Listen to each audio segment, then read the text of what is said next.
vahetab number 28 Oskar Hõim ja number 10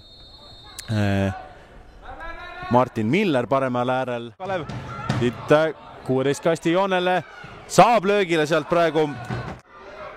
Luts pakub seal lühikest varianti ka, aga Saarma taha posti ja pall on lahtine korra karistusolas ka, aga Amudit tiimi lööb ja lööb taha posti, aga seal on Jarju vahel ja on ruumi ja Hõimule pall tagasi. Saarma saab karistusolas palliga pöörama ja lööb peale ka. Oi, kui napilt läheb tagant posti. Teeb Sander läbi jooksu, aga siiski pall Paidele. Hõim läheb lööma ja lööb sealt. Kas eelmistel kordadel Saarma on karistulasse pannud palli ka sel korral ja läheb otse värava peale sinna. Saliste uuesti pall karistusolas, saab löögile sealt. Karistusolasse panema, aga eks ole kohe näha. Saarma ja lööb ja läheb tagant postist mööda küljejoont Koomise suunas. Koomis Šallo ja nüüd eksib seal praegu Ernitsa Koomiks 1-1 läheb. Luts ja Famudit tiimi. Famudit tiimi küll seal kollasega flirdib ja nüüd Mohamed Suso number 20 on väljakule tulemas, kui on Suso hea toogus viimastel nädalatel näidanud, aga mängija number 12 ei keegi muu kui Ats Purje ja tõepoolest Kevin Kaivoja läheb praegu Varri ekraani juurde seda olukorda üle vaatama, kus Nikita Varanov ja Taavi Jürisoo omavahel kokku põrkasid. Aga Kaivoja tuleb väljakule tagasi ja penalti antakse tõepoolest 61. minutil. Kevin Kaivoja näitab 11 meetri punktile ja siit tuleb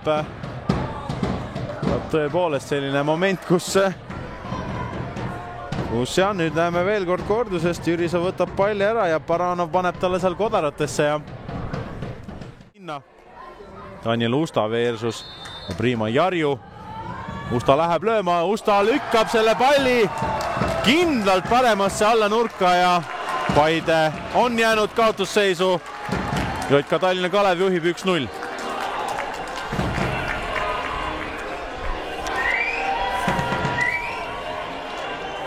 On Kalev seni mänginud kompaktselt. Suuts läheb karistulasse ka. Läheb sealt pealelöögile ka ja Ernitsa pea on lihtsalt lõigata ka, kui palju juba lahti mängitud on. Ja Hõim, Suso ja Miller. Kas Miller läheb löögile? Ei lähe, viib karistulasse veel Ojamaa. Teeb konksu. Ojamaa pall karistulasse taha posti, seal on natukene segadustud on ja Paide väga tahaksid seda viigipunkti päästa ja läheb Padamosi löögile, aga seolasega ei saa sealt löögile Paide mehed ja nüüd Ats Purjele see pall jõuab ja Purje võtab kiiruse peale ja jookseb mööda seal praegu ja Ats Purje läheb 1-1 Jarjuga ja Ats Purje lööb, aga Jarju tõrjub selle. Pall uuesti karistusalasse veel, kas saadakse löögile? Ei saada ja sealt lööb Vadim Mihhailov palli välja karistusalast ja JK Tallinna Kalev on võtnud 3 punkti ja 1-0 võidu täna siin Kadrioru staadionil. Mängijaks intervjuuks minuga siin Henrik Ojamaa. Henrik, Kalev 1, Paide 0. Ebapopulaarne küsimus, aga mis juhtus, mis valesti läks? Jah, praegu kindlasti võib-olla väljakul, ma arvan, alustasime ja alustanud kõige paremini, aga see on esimese poole lõpp, teise poole algus oli küll tunne, et vaikselt vajub see mäng meie poole, et hakkasid võimalusi tekkima ja ei näinud, et kuidagi Kalev peaks see mängu tulema, eriti teise poole alguses. Aga kui ise meie värat ei löönud ja siis õnnetust olukorrast teeme kaotusseisu ja sealt oli, ei suutnud luua piisavalt konkreetseid võimalusi, ma arvan, et see mäng võita. Tõsi, nagu ütlesid, tundus ka mulle, et mäng on teie pool, teil on palliga initsiatiiv. Nikita Baranovi eksimus selle penalti põhjustas. Tundus ka, et pall tegi päris huvitavaid lükkeid seal väljaku peal. Kuidas hindad väljaku kvaliteeti täna? Kas see võis ka mängu mõjutada? Ma ei tea ausalt öeldes, selles mõttes, et kogu austuse juures Kalevi vastu, ma arvan, et nad võitlesid väga südikalt ja oli näha kui palju see nende jaoks tähendab, aga kui me ei saa Kalevist jagu, siis ma arvan, et see on ikkagi meie enda süü ükskõik mis väljakul, et kogu otsuse juures nende vastu, et nad tublisti võitlevad, aga meie meeskonnaga me peaks igal väljakul saama nendest jahu. Ivan Stoikovitš ei tundunud esimesel poolel mingite asjadega rahul, vähemalt tema emotsioon väljaku kõrval seda peegeldas. Millest poolel riietusruumis räägiti?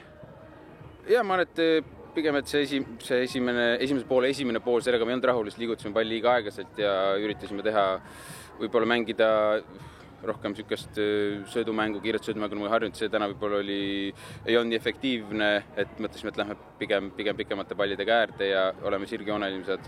Ja ma arvan, et esimene pool lõpus, teise pool algus see ka hästi toimis, aga jah, lõpus, kui juba Kalev valis väga madale, siis pidime hakkama natuke teistmoodi otsima ja seal kruttima, et võimalusi leida ja siis sellest ei olnud enam väga kasu. Aitäh, Hendrik, ja edu järgmisteks mängudeks!